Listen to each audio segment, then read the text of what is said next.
Voici l'une des rares photos de la première vague d'assaut. Il est 6h35.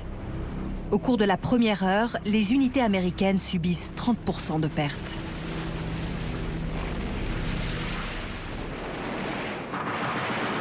Les vagues se succèdent tout au long de la matinée. Les soldats doivent parcourir les 400 mètres de plage à découvert, sous le feu des mitrailleurs et des snipers allemands.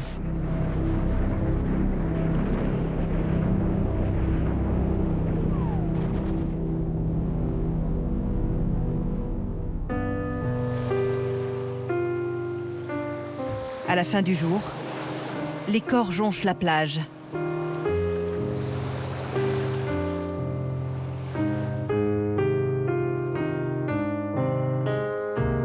Plus de 4200 soldats américains sont tués, blessés ou disparus.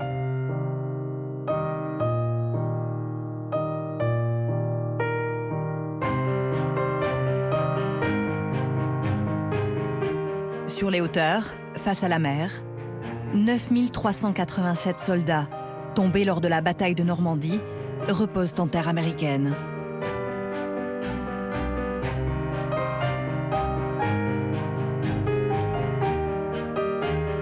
Ce site, concédé à perpétuité aux États-Unis au lendemain de la guerre, est aujourd'hui l'un des grands lieux de mémoire de la nation américaine. Sur chaque croix, on a le nom, on a le numéro de matricule, on a aussi l'unité, on a la date de la mort. On a ici Edward L. Johnson, qui est mort le 6 juin 1944, donc qui faisait partie de l'unité des engineers, c'est-à-dire du génie, qui est mort sur la plage d'Omaha. Et il tombe le premier jour? Oui.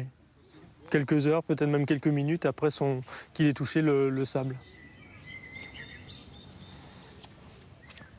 Et donc on a aussi des tombes sans nom, donc, avec notamment une citation pour ceux qui n'ont pas pu être identifiés, dont on a retrouvé le corps. Donc il a été impossible de mettre une identité sur ces dépouilles.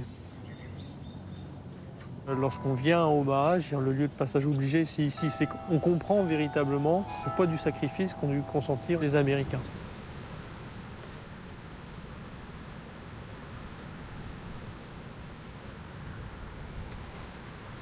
À quelques kilomètres de ce cimetière, un autre lieu de mémoire, longtemps tabou, accueille des hommes tombés lors de la bataille de Normandie. Ici reposent 21 222 soldats allemands. La majorité d'entre eux avaient moins de 20 ans. C'est un cimetière qui a été très peu visité au départ, parce qu'il y avait forcément de la part des Français une gêne profonde, justement venir se recueillir sur la tombe de l'ennemi d'hier, et même pour les Allemands qui avaient aussi ce sentiment de culpabilité. Venir ici, se recueillir devant des tombes de soldats, et pour l'essentiel, donc, on ne considère pas ces soldats comme des Allemands, mais des soldats nazis. Le temps de l'apaisement est venu. C'est un lieu de recueillement où on ne pense plus aux soldats en tant qu'ennemis ou adversaires de l'autre. On pense surtout aux hommes.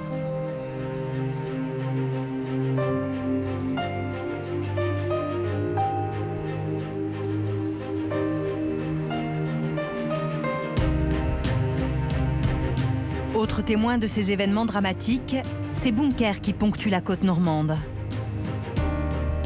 Une grande majorité a disparu. Mais aujourd'hui, on protège ces lieux longtemps négligés.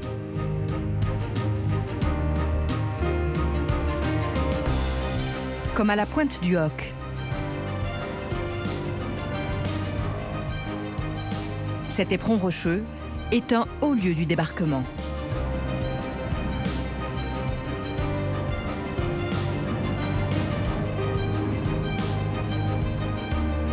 Ici, la terre garde les cicatrices des bombardements.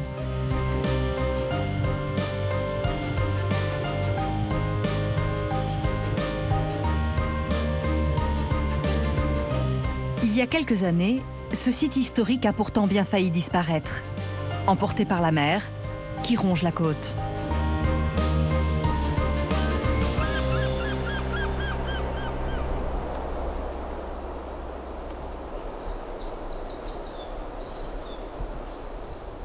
C'est un musée à ciel ouvert. Ici, au gré des bunkers, au gré des cratères, on peut expliquer en fait minute par minute ce qui s'est passé le 6 juin 1944 en haut de cette falaise. C'est un site en fait qui a dû être fermé, je veux dire, pendant de nombreuses années, puisqu'il devenait dangereux. On ne pouvait plus y accéder. Mais des travaux justement ont dû être entrepris pour consolider la falaise et éviter qu'on puisse arriver, par exemple, à ce genre d'accident qui est un accident naturel où on voit la falaise se dégrader donc année après année. C'est un patrimoine qu'il est important de préserver parce que ce sont les traces tangibles de ce qui s'est passé. Il ne faut pas surtout penser à nous, mais aux générations futures. Et le meilleur moyen de leur faire comprendre les choses, c'est de leur montrer justement des choses concrètes. Il y a beaucoup de choses qui ont disparu, donc qui ont eu trait à la Seconde Guerre mondiale. Aujourd'hui, on est dans une réflexion différente. C'est-à-dire qu'on a évolué et on a pris conscience qu'il fallait préserver ce patrimoine.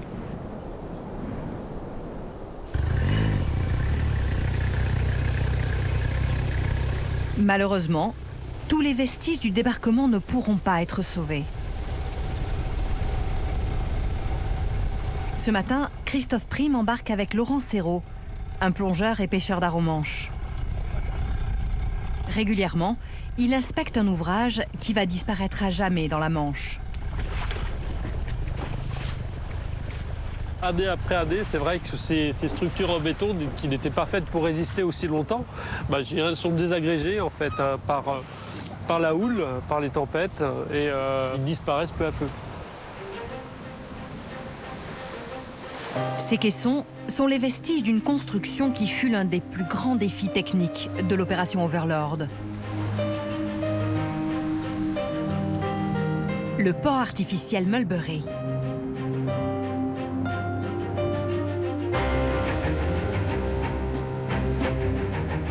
Dans les jours qui suivent le débarquement, des centaines de caissons de béton pouvant peser jusqu'à 6000 tonnes sont remorqués depuis l'Angleterre. Ils sont assemblés, puis coulés au large de la côte.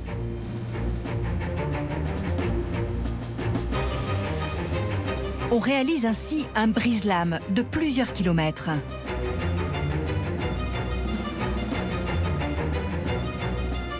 Ce rempart protège des chaussées flottantes. En 100 jours, elles vont permettre de débarquer 400 000 hommes et 500 000 véhicules.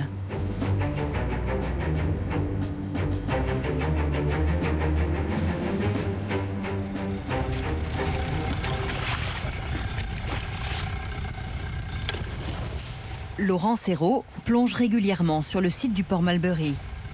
Et il voit les caissons disparaître les uns après les autres.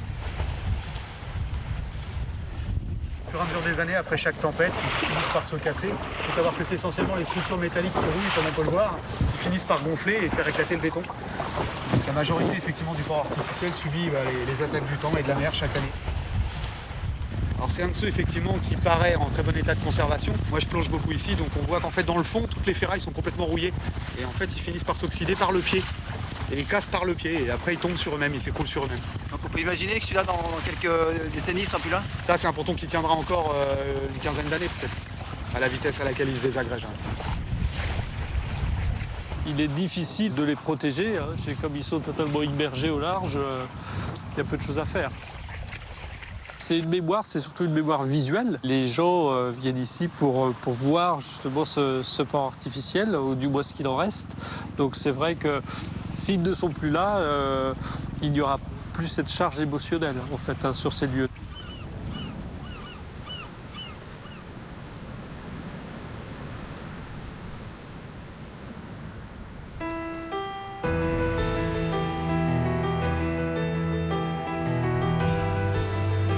Derrière les